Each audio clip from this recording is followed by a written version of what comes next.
सोलापूर शहरातील मोकाट जनावरांमुळे रोज अपघात होत असून अनेक नागरिक जखमी होत आहेत। तसेच विविध मंडयांमध्ये देखील त्यांचा मुक्त संचार असतो। त्यामुळे खेड्यापाड्यातून येणाऱ्या भाजी विक्रेत्यांचा भाजीपाला ही मोकाट जनावरे खातात आणि त्यांचं नुकसान होतं। महापालिकेच्या गुरे पकडणाऱ्या यंत्रणेचे व जनावर मालकांचे साटेलोटे असल्यामुळे नागरिकांना आणि भाजी विक्रेत्यांना हा त्रास सहन करावा लागतोय। त्यामुळे शहर शिवसेनेनं आज महेश धाराशिवकर, प्रताप चव्हाण यांच्या नेतृत्वात महापालिकेचे उपायुक्त श्री मच्छिंद्र घोलप यांना एका निवेदनाद्वारे इशारा दिलाय। जर सोलापूर शहरातील मोकाट जनावरांचा बंदोबस्त तातडीनं झाला नाही तर संबंधित विभागात शिवसेना शेण आणून टाकल्याशिवाय स्वस्त बसणार नाही। याबाबत मनपा उपायुक्त श्री घोलप यांनी तातडीनं कारवाई करण्याच्या सूचना संबंधित अधिकाऱ्यांना दिल्या असून यावर अंमल न झाल्यास झालेल्या प्रकारास महापालिका जबाबदार असेल असा इशारा महेश धाराशिवकर यांनी दिलाय। या प्रसंगी शहर उपप्रमुख संदीप बेळमकर, रमेश पुकाळे आदी पदाधिकारी उपस्थित होते।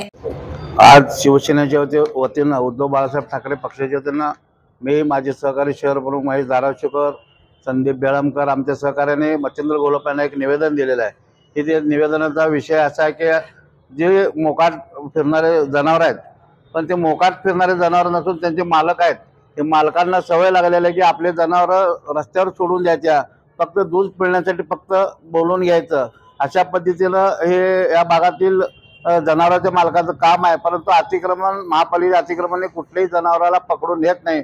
पकडून नेलं तर सुद्धा त्यांच्या लागेबंदी असतात, 2 मिनिटात सोडून देतात। त्यामुळे अनेक लोकांचे ॲक्सिडेंट ह्या मोकाट जनावरांमुळे होत आहे आणि भाजी विक्रेत्यांना याचा प्रचंड त्रास आहे। मी एक उपायुक्तांना एक विषय सांगितला की अनेक जे महापालिका रस्ते आहेत त्या रस्त्यावर जनावर बांधून म्हणजे पूर्ण रस्ताच कॅप्चर केलेला आहे। त्यामुळे हे महापालिकेच्या अतिक्रमणचे अधिकारी कुठेही फिरत नाहीत।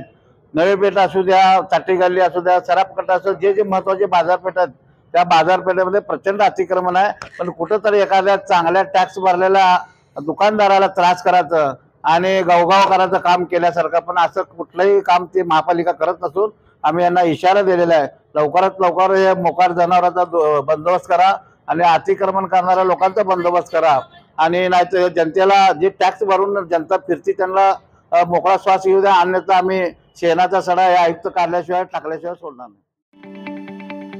ताज्या बातम्या पाहण्यासाठी प्राईम महाराष्ट्र न्यूज चॅनलला सबस्क्राईब करा।